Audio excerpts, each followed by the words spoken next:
नमस्कार. श्री स्वामी समर्थ सगळ्यांना. हिम्मत आणि सुरुवात या चॅनलवर तुमचे मनापासून स्वागत आहे. आज आपण मूग डाळीपासून अतिशय पौष्टिक असा धिरड्याचा एक प्रकार बघणार आहोत. रेसिपी अगदी सोपी आहे. भिजवलेली 1 वाटी मूग डाळ मिक्सरमधून छान बारीक करून घ्या. त्यात आवडीप्रमाणे भाज्या घाला, जसं की गाजर, शिमला मिरची, कांदा वगैरे. मिक्सरमध्ये एका बाजूला अद्रक, लसूण, मिरची आणि कोथिंबीर यांची एक छोटीशी पेस्ट करून घ्या. वरील मिश्रणात हे सगळं घालून एकजीव करून घ्या आणि छान प्रकारे त्याचा पिवळ्या मूग डाळीचे असंख्य असे फायदे आपल्यासाठी आहेत.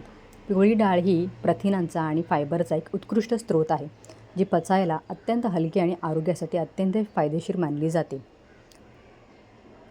बद्धकोष्ठीपासून आराम मिळतो. यात असलेल्या विरघळणाऱ्या फायबरमुळे आतड्यांची हालचाल सुलभ होते आणि गॅस किंवा अपचनाचा त्रास होत नाही.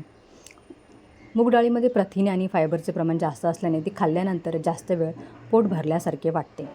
कमी कॅलरी असल्यामुळे वजन कमी करण्यासाठी हा एक उत्तम आहार आहे. पित्तपणा दूर करते. मूग डाळीत लोह भरपूर प्रमाणात असते, जे शरीरात तांबड्या रक्तपेशी वाढवून एनिमिया प्रतिबंधित करते.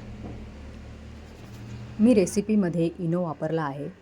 तो पूर्णपणे ऑप्शनल आहे. तुम्हाला वापरायचा असेल तर तुम्ही वापरा, नसेल वापरायचा तरीही चालेल. त्याशिवाय ही धिरडा अतिशय पौष्टिक आणि छान होतो.